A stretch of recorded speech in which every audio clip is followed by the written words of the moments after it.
Welcome to Whispering Loudly, the award-winning Workshop Whisperer podcast, as featured by Apple, with Rachael Evans, the #1 automotive business coach in the aftermarket, thanks to titanium sponsor Mechanic Desk and gold sponsor Podium. Whispering Loudly is the Workshop Whisperer podcast with Rachael Evans, and we're really excited to have you with us today. We love that our podcast is, well listened to around the world. It's quite mind-blowing, Mel, where we see people are listening from. It's amazing. But your clients are international too, right? Yeah. So what sort of things have you noticed, some differences, for example, with the Australian auto repair market and your clients in the US, for example? I think there's a distinctly different focus with what we do with the money that we make from our auto repair shops. So in Australia, we are quite focused on the lifestyle that we can have away from our business. Okay. The boat, for example? Holidays, camping, doing the big lap, all that kind of thing. Big lap. Yeah. So. Oh my goodness. Since COVID and everything, the camper van, everyone's been buying one. Yeah. Got a couple of $100,000 for a good one of those. Yeah. You can get more money for a second-hand one at the moment if you're selling them than brand new ones in some cases. And then America? And in the US, just more focused on making more money. So not so focused on downtime, but rather, okay, if this is a winning strategy, how do we amplify that? Which is not to say that we don't do that in Australia, but in Australia, we really like our downtime. Mm-hmm. Okay. And please rate and review the podcast wherever you listen, because Rachael brings you this content free every week. And so you can do something for us. It only takes 1 minute of your time and it's 100% free. So essential listening, this person says. Rachael helps workshop owners navigate the world as both automotive specialists and budding entrepreneurs. So true. Her workshop whispering helps busy technicians make the most of their business with a healthy focus on work, life balance and profit. What do you think of that, What a great review. She says thank you so much for that one. Coming up next, JFDI. Just flippin' do it. JFDI, with the Workshop Whisperer, Rachael Evans, a coaching masterclass for the brave. Whispering Loudly is the Workshop Whisperer podcast. Today we have Just Flippin' Do It. In this episode, Rachael is going to tell you why you should only accept full payment at the end of service. Thank you so much for this advice today, Rach. Dive in, tell us about it. Okay, well, this one deserves a JFDI because there are too many of you allowing vehicles to leave the workshop without payment. Oh, goodness, yeah. Now, I'm not talking about fleet cars where you've got an arrangement with the fleet company. That is different. But I am talking about your everyday customer base where you're either too busy because of poor process or not enough team members to generate an invoice before the customer arrives to pick up the vehicle. So you just throw them the keys and say, I'll shoot that over by email. Yeah. Or you are feeling sorry for your customers and you are allowing them to enter into payment arrangements. Okay. Now, let's talk about that second one first, allowing your customers to enter into payment arrangements. There is absolutely no reason on God's green earth that you should be financing payment arrangements for your customers in this day and age, because there are so many companies that will do that for you. Yes, so okay. I won't mention them here, but I'm sure you're aware, of the various services that will allow a customer to set up, a few months interest free or whatever it is.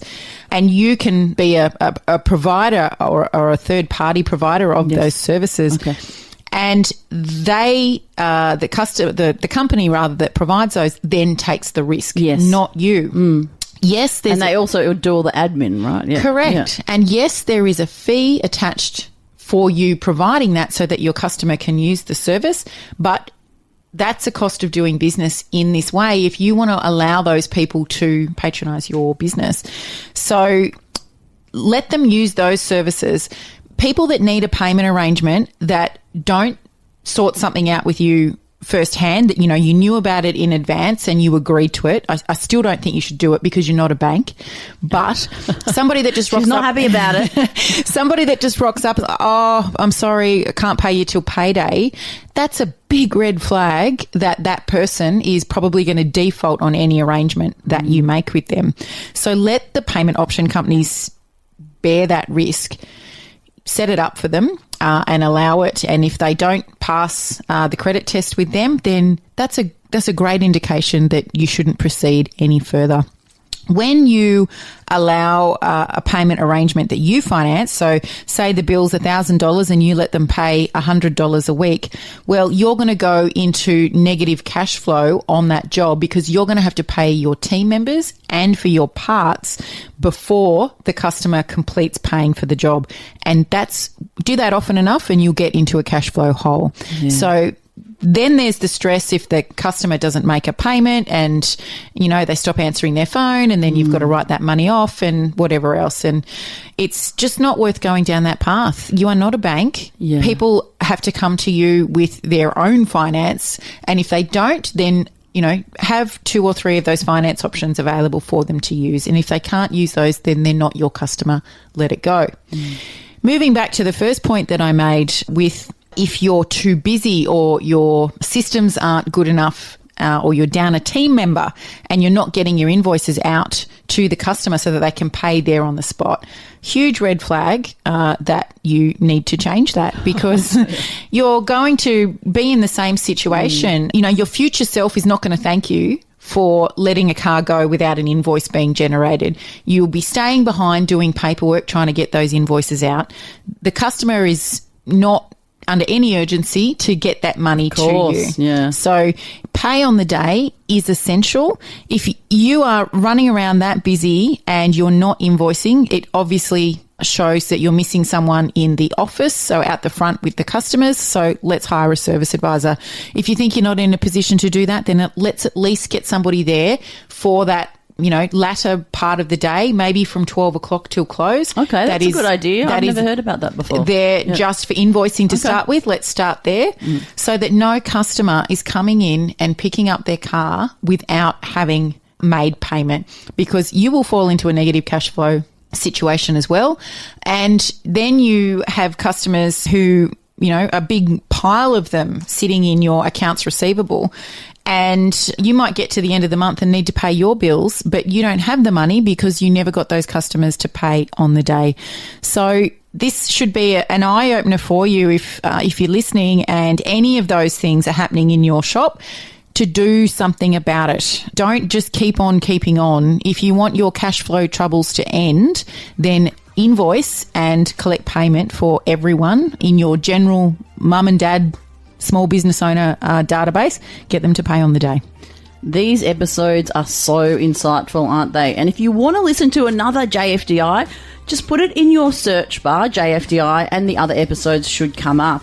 We've got ones on the importance of upselling, how COVID vaccinations will affect you and your team, and also monitoring your numbers and the amazing effect that will have on your business growth. Thank you so much for listening to the podcast. Thanks for listening to Whispering Loudly, the award-winning Workshop Whisperer podcast, as featured by Apple with Rachael Evans, the #1 automotive business coach in the aftermarket. Thanks to titanium sponsor Mechanic Desk and gold sponsor Podium.